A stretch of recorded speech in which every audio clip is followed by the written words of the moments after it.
जैसे तुम थंबनेल देख के समझ गए हो कि यहाँ पे मैं तुमको बताने वाला हूँ आरआरबी की जो नई लोको पायलट के लिए वैकेंसी आई हुई है उसको कैसे अप्लाई करना। तो चलिए बढ़ते हैं वीडियो की तरफ। तो सबसे पहले तो मैं ऑफिशियल वेबसाइट पे आ जाना और यहाँ पे रेलवे रिक्रूटमेंट की वेबसाइट पे जैसे आप आ जाएंगे recruitment.rrb.in पे, तो यहाँ सामने तुम्हारा ऐसा पेज खुल जाएगा। तो यहाँ सबसे पहला ऑप्शन तुमसे पूछेगा क्या तुमको कभी भी आरआरबी या आरआरसी से तुमको बैन किया गया है। पहले का मतलब यही है, तो आपको नो कर देना है। सेकंड नंबर पे आपसे पूछेगा क्या आपके पास एनी सर्जरी है या कुछ और भी चीज़ें की दिक्कत है, सर्जिकल प्रोसीजर से आप गुजरे, तो आपको वहाँ पे नो कर देना। साथ ही साथ यहाँ पूछेगा क्या आप वैसे पर्सन है जिसको दिव्यांग है या किसी भी तरह की कोई दिक्कत है, तो आप यहाँ पे नो करेंगे। तीनों में अगर आप यस कर देंगे, तीनों में से किसी भी में भी, तो आप उस पोस्ट के लिए एलिजिबल नहीं है। कुल मिला के आपको कहने का ये है कि आपको मेडिकली फ़िट होना चाहिए, तभी आप इस पोस्ट के लिए अप्लाई कर पाएंगे। तो यहाँ पे इस वजह से ये तीनों का मांग रहा है, तो आपको तीनों में नो कर देना है। उसके बाद पूछेगा कंट्री ऑफ नेशनलिटी, तो यहाँ पे आपको इंडिया डालना है। साथ ही साथ उसके बाद फिर आपसे पूछेगा पर्सनल डिटेल में, यहाँ से आपसे पूछा जाएगा नाम, तो आपको अपना पहला नाम डाल देना, फिर उसी नाम को रिटाइप कर देना है। फिर आपसे पूछेगा कि आपने नाम चेंज किया, तो हमने कर देना नहीं। उसके बाद आपको अपनी डेट ऑफ बर्थ फिल करनी है, जो भी आपकी डेट ऑफ बर्थ है आपकी 10th की मार्कशीट के हिसाब से। इसमें क्लियरली लिखा भी हुआ है कि आपको अपनी मैट्रिकुलेशन एंड 10th की क्लास के हिसाब से मार्कशीट के हिसाब से आपको अपनी डेट ऑफ बर्थ फिल करनी है। उसके बाद आपको डेट ऑफ बर्थ अपनी रिपीट भी करनी है, जो भी आपने डेट ऑफ बर्थ डाली वही डेट ऑफ बर्थ यहाँ पर डालना है। उसके बाद आपको जेंडर सेलेक्ट करना है, जेंडर 2 बार सेलेक्ट करना है। सेम तरीके से आपको फादर्स नेम आपको 2 बार यहाँ पे फिल करना है, जो भी आपका फादर्स नेम है तो उसको भी आपको 2 बार फिल करना है। माता जी का नाम भी आपको 2 बार फिल करना है। सेम तरीके से आपको अपनी माता जी का नाम भी 2 बार फिल करना है, 2 बार जो भी आपके 10th की मार्कशीट में उसके हिसाब से ही आपको फिल करना है। आधार में आपका कुछ भी हो वो आप करेक्शन करवा लीजिए 10th के हिसाब से, आप आधार के हिसाब से मत भरिएगा। सारा डाटा जो भरा जाएगा वो 10th के हिसाब से भरा जाएगा जो आपके 10th की मार्कशीट में। उसके बाद आपसे पूछ रहा है आधार वेरिफिकेशन, तो यहाँ पे अगर तुम्हारे पास आधार कार्ड नंबर है तो आपको यहाँ पे आधार नंबर डाल देना है। वेरीफाई यूजिंग आधार पर क्लिक कर देना। जैसे आप वेरीफाई यूजिंग आधार पर क्लिक करोगे तो एक तरफ आपकी डिटेल आ जाएगी, एक तरफ ऊपर साइड पे टिक करने के लिए बोलेगा कि अगर आपकी डिटेल मैच होती हैं तो आपके फॉर्म फिल हो जाएगा। तो यहाँ पे मेरे को फॉर्म भरना है, इस वजह से मैं यहाँ पे जो डिटेल है ये आधार वाली ये फिल ना करके यहाँ पे आई डोंट हैव आधार पे क्लिक करूँगा और यहाँ पे अपने पैन कार्ड सेलेक्ट कर दे रहा हूँ। उसके बाद आपको यहाँ पे अपना डॉक्यूमेंट नंबर डालना है जो कि पैन कार्ड नंबर होगा। तो यहाँ पे मैं रैंडम डाल दे रहा हूँ, तुम्हारा जो वो डाल सकते हो। साथ ही साथ किसने इशू किया है इसको, तो गवर्नमेंट ऑफ इंडिया या जिस कंपनी ने बनाया उसका पीछे साइड लिखा रहता है UTI या NSDL। उसके बाद प्लेस ऑफ इशू में यहाँ मुंबई रहेगा, भी हेडक्वार्टर्स वहीं पे है। उसके बाद आपको अपनी कॉन्टैक्ट डिटेल फिल करनी है। कॉन्टैक्ट डिटेल में पहले आपको मेल डालना है, फिर मोबाइल नंबर डालना है। दोनों में जनरेट ईमेल OTP और मोबाइल OTP पे क्लिक कर देना है। जो आपके पास OTP आएगी वो OTP को आपको यहाँ पे फिल कर देना है। जो आपकी मेल में OTP आएगी और जो मोबाइल पे OTP आएगी दोनों को आपको यहाँ पे फिल कर देना है। साथ ही साथ उसके बाद यहाँ पे आपको अपना पासवर्ड जनरेट करना है। पासवर्ड आपको अपना बनाना। पासवर्ड जो रहेगा वो combination of capital letter, small letter, special character and number सभी का यूज करके बनाना है। तो आपको अपना एक पासवर्ड बना के उसके बाद आपको कंफर्म पासवर्ड भी करके वही चीज़ फिल कर देना है। उसके बाद आपको अपना कैप्चा फिल करना है और उसके बाद प्रीव्यू एंड क्रिएट अकाउंट पे क्लिक कर देना है। जैसे तुम उस पर क्लिक करोगे तो आपकी जो डिटेल फिल की हैं वो आपको प्रीव्यू हो जाएंगी। वहाँ से आप अपनी डिटेल चेक कर सकते हो कि आपका कुछ गलत तो नहीं है। जो भी आपका करेक्शन है आप उसको सही कर लीजिए रजिस्ट्रेशन करने से पहले। जैसे आपका डिटेल अगर ओके है तो उसके बाद आपको क्लिक कर देना और आगे बढ़ जाना है। जैसे आप आगे आ जाएंगे तो यहाँ पे आपसे जैसे आप प्रोसीड पे क्लिक कर देंगे यहाँ पे आपको साइन इन करने के लिए ऑप्शन आएगा, जहाँ पे आपको मोबाइल नंबर या ईमेल से अपना आप साइन इन कर सकते हैं। तो जो मोबाइल नंबर आपने पहले डाला था या जो ईमेल आपने पहले डाला उस नंबर से आप साइन इन कर सकते हैं। पासवर्ड अपना आप डाल सकते हैं। अगर आपको पासवर्ड अपना नहीं याद है तो फॉरगेट करके आप पासवर्ड भी रीसेट कर सकते हो। ऑनलाइन एप्लीकेशन जैसे क्लिक करोगे तो यहाँ पे किस जोन के लिए आपको अप्लाई करना है, यहाँ पे बहुत सारे जोन के नाम दिए हैं। तो आपको जिस भी जोन के लिए अप्लाई करना है वो आप यहाँ पे सिलेक्ट कर लीजिए। साथ ही साथ यहाँ पे आपको पोस्ट का ऑप्शन मिल जाएगा, assistant loco pilot north railway और NCR दोनों में दिया, तो आपको दोनों सेलेक्ट करके आगे बढ़ जाना है। उसके बाद आपने रजिस्ट्रेशन करते समय आधी डिटेल फिल कर दी तो आपकी पर्सनल डिटेल यहाँ पे फिल रहेंगी। उसके बाद आपसे पूछेंगे कि आप मैरिटल स्टेटस क्या है आपका, तो आपको वहाँ पे अनमैरिड करना है। अगर आप अनमैरिड है, मैरिड है तो मैरिड करना है। रिलीजन में जो भी आपका रिलीजन है वो चूज़ करना है। साथ ही साथ उसके बाद पूछेगा कि आपको एग्जामिनेशन का मोड क्या रखना है, कौन सी लैंग्वेज में, हिंदी या इंग्लिश। तो अगर आप हिंदी में कंफर्टेबल तो हिंदी, नहीं तो इंग्लिश। उसके बाद आइडेंटिफिकेशन मार्क आपको सिलेक्ट करने 2, एक नहीं करने 2 करने। तो यहाँ पे जो भी आपके मार्क हैं वो आप 2 सेलेक्ट कर लीजिए। अगर आपका मोल है, कटिंग का निशान है, कुछ भी है तो आप यहाँ पे सेलेक्ट कर सकते हैं।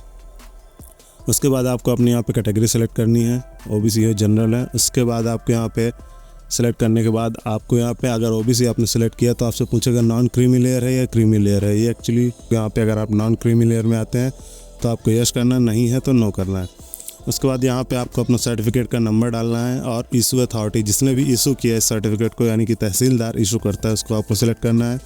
इशू डेट, जो भी आपकी इशू डेट है उसको आपको सेलेक्ट कर लेना है और इशू स्टेट आपको डाल देना है, उत्तर प्रदेश का है या अदर स्टेट का, जो भी है आपका वो आप यहाँ पे सेलेक्ट कर सकते हो। उसके बाद यहाँ पे आपको अपना एड्रेस फिल कर देना है, जो भी आपका एड्रेस हो, स्टेट है, उसके बाद डिस्ट्रिक्ट है, उसके बाद जो भी आपका एड्रेस है, साथ ही साथ उसके बाद आपका जो भी सिटी लगता है और पिन कोड, ये सारे चीज़ फिल करने के बाद tick if your permanent is address same to present address. अगर आपको दोनों एड्रेस सेम है तो आपको नीचे वाले पे टिक कर देना है, दूसरे वाले में ऑटोमेटिक फिल हो जाएगा। उसके बाद आपको सेव करके नेक्स्ट पे जाना है। नेक्स्ट पे जाएंगे तो नेक्स्ट पेज आपका खुल जाएगा, जहाँ पे आपसे अभी एक क्वालिफिकेशन के बारे में आपसे पूछेगा। जैसे आप नेक्स्ट पे क्लिक करेंगे उसके बाद अदर डिटेल आपको फिल करने के लिए यहाँ पे ऑप्शन आ जाएगा। तो यहाँ पे पूछेगा कि आप एक सर्विसमैन है, तो अगर आप सर्विसमैन है तो आपको यस करना है, नहीं तो नो करना है। उसके बाद डिसेबिलिटी वाले में तो नो था ही पहले से। यहाँ पे एक नई टर्म यहाँ पे इन्होंने दी हुई है EBC, यानी इकोनॉमिक बैकवर्ड क्लास। ये उसके लिए है जो कि फीस रिफंडेबल के लिए। तो अगर आप OBC में आते हैं तो ही आपको ये ऑप्शन मिलेगा। साथ पर EBC का कहने का मतलब यहाँ पे ये है कि EBC जब आप सेलेक्ट करोगे तो अगर आपकी इनकम सर्टिफिकेट 50,000 से कम है एक साल में, अगर आपका आय प्रमाण पत्र जो है वो 50,000 से कम है तो आप यहाँ पे यस सेलेक्ट कर सकते हो। अगर 50,000 से ऊपर का आपका बना हुआ है तो आपको वहाँ पे नो सेलेक्ट करना है। तो कुल मिला के फीस रिफ़ंड वालों के लिए है कि जिनकी फ़ीस रिफ़ंड आएगी उनके लिए यहाँ पे डिटेल फिल करवा रहा है। तो आपको यहाँ पे सेलेक्ट कर देना है। अगर आपके पास आय प्रमाण पत्र 50,000 से कम के लिए है तो आपको यस करना है, नहीं तो नो करके आगे बढ़ जाना है। तो अगर आप EBC का फ़ायदा लेना चाहते हैं, EBC का फ़ायदा मतलब ये है कि आपको अपनी फ़ीस वापस चाहिए, रिफ़ंड कुछ ना कुछ रिफ़ंड हो जाएगी लगभग 90% तक। और साथ ही साथ बैकवर्ड क्लास से आप आते हैं जिसकी आय 50,000 से कम बनी है, तो आपको ये फॉर्मेट सामने दिख रहा होगा, इसी फॉर्मेट में आपको बनाना है। ये नोटिफिकेशन में आपको मिल जाएगा। इसी फॉर्मेट में आपको अपना आय प्रमाण पत्र को बनवाना है और यहाँ पे इसको अपलोड करना होगा, या जब डॉक्यूमेंट वेरिफिकेशन होगा तब लेके जाना होगा। तो ये आपको बनवा लेना अपने तहसीलदार से। फॉर्मेट आपको देखने को मिल गया होगा, बस आपको सिंपल तरीके से बनवाना है। यहाँ पे क्लियरली लिखा भी हुआ कि backward class means that candidate who family income less than 50,000 per annum. 50,000 से अगर कम है आपकी इनकम एक साल में तो आप इसको लगा सकते हैं और यहाँ पे इसका फ़ायदा ले सकते हैं। उसके बाद यस करने के बाद आपको अगला ऑप्शन फिल करना है। यहाँ पे आपको पूछ रहा है कि आप इंडियन रेलवे के एम्प्लॉई हैं। अगर आप यस हैं तो ठीक है, नहीं है तो नो करेंगे। उसके बाद अगर आप किसी अदर डिपार्टमेंट में काम करते तो भी आपको यहाँ पे सेलेक्ट करना है कि आप उस पर काम करते हैं, सेंट्रल गवर्नमेंट या स्टेट गवर्नमेंट का। वहाँ से आपको NOC मिलेगी, वो NOC यहाँ पे इसकी डिटेल फिल करनी होगी, साथ ही साथ उसको अपलोड भी करने के लिए मांग सकता है। उसके बाद ये पूछेगा detail course completed at apprentice. अगर अप्रेंटिस के तौर पे आपने कहीं भी कोई कोर्स किया है तो आपको उसकी डिटेल फिल करनी है।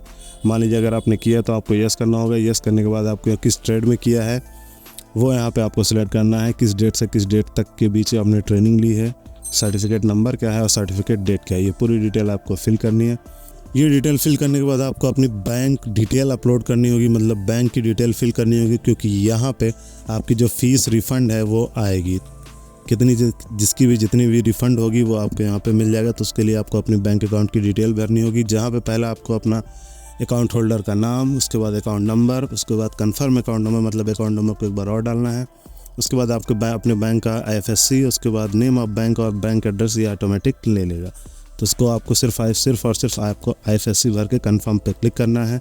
जैसे कन्फर्म पे करेंगे यहाँ पे बैंक का ब्रांच और नेम सारी चीज़ें दिखा जाएगा। अगर आपका पूरी डिटेल मैच हो जाती है, फिल हो जाती है, तो बस आपको सेव पे क्लिक कर देना है। सेव पे क्लिक करने के बाद आपको नेक्स्ट पे क्लिक करना है। एसेंशियल क्वालिफिकेशन वाली पेज पे आते हैं, जहाँ पे आपको असिस्टेंट लोको पायलट के लिए अप्लाई करना है। तो यहाँ पे कुछ क्राइटेरिया है कि आपका क्लास 10th होना चाहिए, प्लस साथ ही साथ ITI की डिप्लोमा होना चाहिए, जो कि आपका होना चाहिए इलेक्ट्रीशियन, इलेक्ट्रॉनिक्स, मैकेनिक्स से फिटर, किसी भी ब्रांच में हो, किसी न किसी ट्रेड में आपको ये होना चाहिए। ज़्यादा डिटेल के लिए आप नोटिफिकेशन चेक कर सकते हो किस किस ट्रेड के लिए।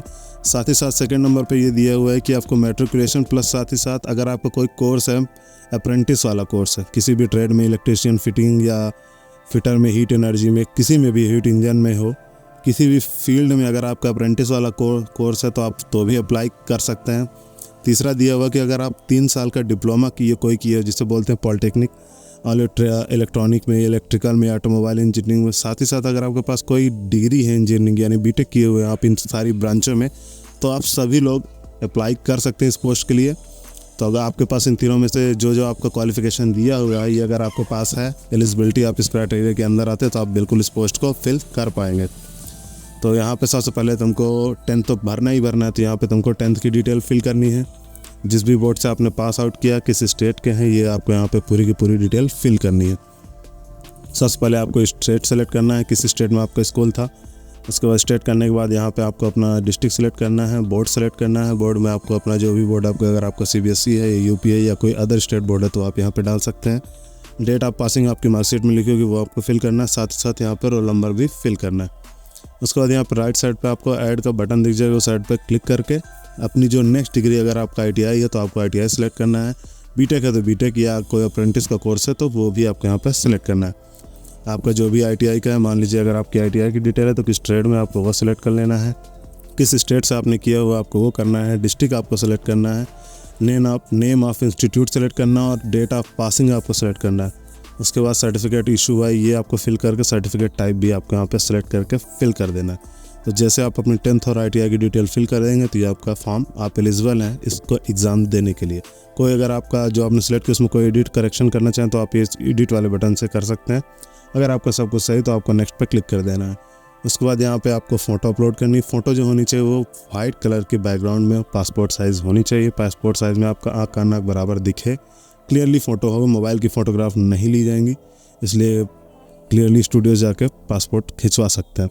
जो साइज़ अपलोड होगा वो 370 KB के बीच हो जाएगा। सेम चीज़ सिग्नेचर के साथ है, सिग्नेचर भी आपको करना है ब्लैक और ये ब्लू किसी भी के साथ आप कर सकते हैं। इसका साइज़ भी आपको 30 से 70 KB के बीच होना चाहिए। तो ये चीज़ आपको अपलोड कर देनी है। अपलोड में सिर्फ और सिर्फ इतना ही मांगे। उसके बाद आपको अपलोड एंड सेव पे क्लिक कर देना है। जैसे अपलोड आप सेव पे क्लिक करेंगे सेव हो जाएगा। उसके बाद नेक्स्ट पे क्लिक करना है। नेक्स्ट पे क्लिक करने के बाद आपसे पूछेगा कि अगर आप सेलेक्ट होते हैं तो जो पार्ट 2 का एग्ज़ाम होगा CBT यानी कंप्यूटर बेस्ड टेस्ट, उसमें आप किस ट्रेड के लिए कराएंगे। तो यहाँ पे आपको ऑटोमेटिक आ जाएगा इलेक्ट्रीशियन या कोई अदर ट्रेड भी आपको मिल सकती है, वो आपको यहाँ कर लेना है। साथ ही साथ अगर आप यहाँ पे अपना कोई जोन चेंज करना चाहते हैं तो आप यहाँ से जोन भी चेंज कर सकते हैं। हालांकि ये शुरू में भरवा लिया जाता है, तो अगर आपको कोई करेक्शन नहीं है तो एज इट इज़ रहेगा। उसके बाद आपको पोस्ट ऑटोमेटिक सेलेक्ट करना है। NCR या NR पे आप इसको ऊपर नीचे कर सकते हैं प्रायोरिटी के हिसाब से कि अगर आप सेलेक्ट होंगे तो इन सब में कौन सा लेना चाहेंगे।